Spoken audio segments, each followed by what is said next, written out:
Halo, selamat datang semuanya.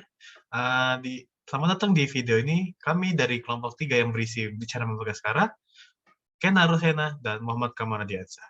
Kami ingin membahas tentang application layer ini. Nah, mari kita telusuri lebih lanjut apa itu application layer ya. Nah, jadi application layer itu adalah salah satu lapisan OSI atau Open System Interconnection yang paling dekat dengan sang pengguna, sang user ya. Karena di lapisan ini memerlukan input dan interaksi dari sang pengguna untuk keperluan data-data di lapisan OSI lainnya. Oleh karena itu, lapisan ini dan dua lapisan lainnya disebut lapisan software ya, di lapisan OSI.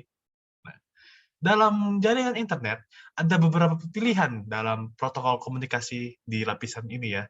Contohnya yang akan kita bahas di video ini adalah DNS, SMTP, dan POP.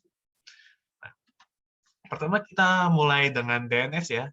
Untuk perihal DNS ini akan dijelaskan lebih lanjut oleh saudara Muhammad Kemal Diasa. Dan Muhammad Kemal, silakan ambil alih ya. Mungkin bisa langsung next. Nah, DNS ini adalah singkatan dari Domain Name System. Nah, di dalam dunia jaringan itu host itu tidak diwakilkan dengan nama dalam bahasa manusia kayak YouTube, Google, dan lain-lain. Melainkan dengan kombinasi angka, yaitu IP address-nya. Nah, sedangkan buat kita manusia itu sulit untuk mengingat kombinasi-kombinasi angka yang dimiliki sama si host. Nah, maka dari itu dirubahlah kombinasi angka itu jadi nama dalam bahasa manusia. Maka dari itu DNS di sini berperan penting dalam interaksi antar manusia dengan jaringan. Nah, untuk domain itu sendiri itu ada dua jenis, yaitu ada generic dan country domain. Generic domain itu contohnya seperti .com, .edu, .org, .gov, dan lain-lain. Untuk country domain itu adalah domain yang biasanya mewakilkan sebuah negara dengan formatnya 2 karakter atau 2 huruf, yaitu contohnya .us untuk Amerika, .fr Prancis, .id untuk Indonesia, dan lain-lain. Selanjutnya adalah cara kerja DNS. Pertama-tama user masukkan nama domain ke search bar browser, contohnya kayak google.com. Nah, selanjutnya bakal dicariin IP-nya oleh DNS resolver. DNS resolver ini bisa disediakan oleh ISP kita atau Internet Service Provider. Nah, di DNS resolver ini pertama-tama dia bakal ngecek ke resolver cache. Nah, di resolver cache ini isinya adalah domain-domain yang sebelumnya udah pernah kita cari sebelumnya. Nah, untuk selanjutnya itu dia bakal ke root name server. Nah, root name server ini kumpulan dari server yang jumlahnya 13 di seluruh dunia. Nah, server ini itu dikelola sama perusahaan besar atau lembaga pendidikan yang besar. Kayak seperti NASA, University of Southern California, VeriSign, Departemen Pertahanan Amerika, dan ICANN. Perintah atau permintaan dari DNS resolver ini bakal mencapai salah satu dari ke-13 server ini secara acak. Nah, di situ dia bakal minta alamat IP untuk nama domain yang dicari. Apabila server yang diminta itu nggak punya, dia bakal pindah ke root name server yang lain. Nah, tapi setelah ketemu alamat yang diminta, si root name server ini dia nggak bakal langsung ngirim alamat IP yang sebenarnya, melainkan dia bakal ngirimin alamat TLD. Alamat TLD ini contohnya adalah .com TLD. Nah, jadi ibaratkan dia nggak tahu alamat pastinya, tapi dia kenal orang yang tahu gitu. Nah, orang ini adalah si TLD. Step selanjutnya, setelah DNS resolver dapat alamat TLD-nya, dia bakal minta ke TLD name server untuk cariin .com TLD-nya. Nah, setelah sampai di TLD name server, dia bakal ngirim balik alamat ke DNS resolver, tapi bukan alamat IP yang sebenarnya, melainkan authoritative name server. Authoritative name server ini adalah ibaratkan alamat atau orang yang dikenal sama si TLD ini untuk cari ke authoritative name server di step selanjutnya. Nah, untuk setelah masuk step selanjutnya, jadi si DNS resolver bakal ngirim si alamat ANS-nya ini atau authoritative name server ke authoritative name servernya sendiri. Nah, setelah itu di authoritative name server dia bakal nyari ke zone filenya. Nah, setelah nyari di zone file dan ketemu, dia baru ngirimin alamat IP yang sebenarnya, itu yang 172 titik dan seterusnya itu. Nah, kalau user udah dapet nih si alamat IP-nya, nah user bakal ngirim permintaan ke server yang dituju. Dalam hal ini tuh contohnya adalah Google. Jadi dia ngirimin ke server si Google, lalu si Google bakal ngirim balik file untuk user bisa ngeload homepage dari si Google. Itulah kira-kira cara kerja dari DNS. Selanjutnya bakal dilanjutkan oleh teman saya, Kianaru. Terima kasih, Kemal. Baik, saya akan melanjutkan. Sekarang kita akan membahas tentang SMTP atau Simple Mail Transfer Protocol. SMTP adalah sebuah protokol yang berkomunikasi dengan server untuk mengirim email dari email lokal ke server sebelum akhirnya dikirim ke server email penerima. Ada 3 port yang digunakan dalam SMTP. Ada perbedaannya dari ketiga port ini adalah enkripsi yang digunakan. Port 25 biasanya yang dipakai itu non SSL, port 587 untuk TLS, dan port 465 untuk SSL. Namun, beberapa ISP sudah menutup port 25 karena dianggap berbahaya tanpa menggunakan encryption modul. Lanjut. Fungsinya adalah, yang pertama adalah digunakan untuk membantu mempercepat pengiriman surat. Yang kedua, terjaganya privasi.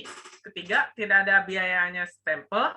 Keempat, Anda dapat melakukannya di mana saja, kapan saja.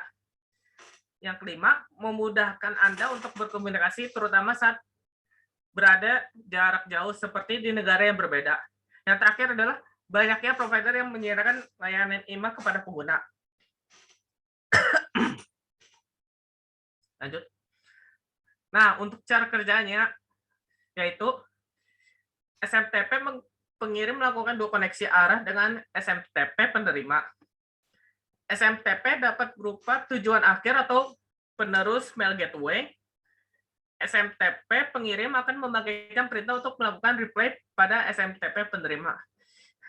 Alurnya adalah dari user ke sender, lalu ditaruh di bagian file system untuk sementara, lalu ditransfer ke bagian receiver SMTP, lalu dimasukkan ke file system, balik lagi ke receiver, lalu langsung dikirimkan ke user.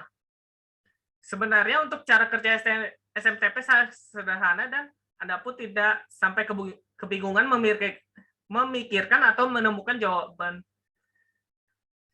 Prinsipnya adalah terdapat email server berperan sebagai penampung sementara untuk surat elektronik sebelum nantinya dikirim kepada tujuan. Untuk bagian port 3 akan dilanjutkan oleh Bagas Budicaya. Baik, terima kasih ya, Kenaru, atas penjelasannya tentang SMTP. Dan di sini saya akan lanjutkan contoh ketiganya, yaitu POP ya. Nah, jadi kita perlu tahu bahwa POP ini yang berujuk ke Post Office Protocol version 3 ya, generasi ketiganya dari yang biasanya. Nah, jadi POP itu adalah sebuah protokol yang memudahkan sang pengguna, sang user, untuk mengakses email yang dia dapatkan tanpa memerlukan suatu akun khusus. Jadi tanpa buat apapun, Anda bisa menerima email dari sang pengirim. Secara detail, POP ini merupakan protokol client server yang dimana sang pengguna menginginkan sumber dari instansi lain, yang dimana juga protokol ini bersifat satu arah. Kita juga perlu tahu bahwa di POP ini penyimpanan ini tuh bersifat sementara ya. Kenapa sementara akan dijelaskan nanti ya di sini juga. Nah, jadi untuk cara kerjanya, POP jika menggunakan server STMP untuk menyimpan email yang diterima. Setelah masuk ke server tersebut, email akan diteruskan ke administrator untuk ditentukan tujuannya. Apakah akan langsung dibuang atau diteruskan langsung ke email penerimanya ya. Nah, bila sang pengguna belum mengakses, email itu akan tetap disimpan dulu ya. di server satu lagi ya, bukan di STMP lagi udahan, karena udah ditentukan arahnya. Dan bila sang pengguna akhirnya mengakses emailnya, server yang menjadi penyimpanan keduanya itu akan mengirim email tersebut ke sang penggunanya. Setelah diakses, perangkat yang digunakan oleh sang pengguna untuk mengakses email tersebut akan akan menyimpan email tersebut. Setelah email tersebut tersimpan, email tersebut akan dihapus oleh server untuk menyisakan ruang untuk email lainnya ya. Nah, berikut ini adalah salah satu algoritma email yang dimana menggunakan ketiga contoh yang kita jelaskan sebelumnya ya. Jadi pertama, sang pengguna menciptakan jadi di kasus ini kita punya dua pengguna ya, sang pengirim dan sang penerima. Sang pengirim mengirimkan surat di suatu website yang dia tahu, contohnya Gmail. Nah, pertama, surat tersebut, emailnya akan diaruskan terlebih dahulu ke SMTP, setelah tersimpan, akan ditentukan websitenya ya, dia masuknya ke Gmail. Nah, karena sang pengguna masukin Gmail, internet memerlukan IP address-nya. Untuk pindah ke IP address ya, akan dilalui dulu ke server DNS ya, untuk dienskripsikan jadi IP address, bahasanya ya. Nah, setelah berhasil ke internet dan dapat IP address-nya, ke email tersebut akan lari ke domain yang telah disesuaikan ya dengan domain yang diminta sang pengirim. Setelah ditentukan, setelah dapat email tersebut akan tersimpan ke tempat keduanya ya, selain SMTP, yaitu di MTA-nya ya, Mail Transfer Agent ya, kesingkatannya. Nah, di sini disimpan dulu nih. Tapi di server ini juga udah ditentukan juga nih, sang penggunanya di sini. Oke, tinggal nunggu sang resipiennya, sang penerima, untuk mengakses emailnya tersebut. Jadi, untuk mengaksesnya, ini ada dua cara ya. Ini ada dua, IMAP dan POP.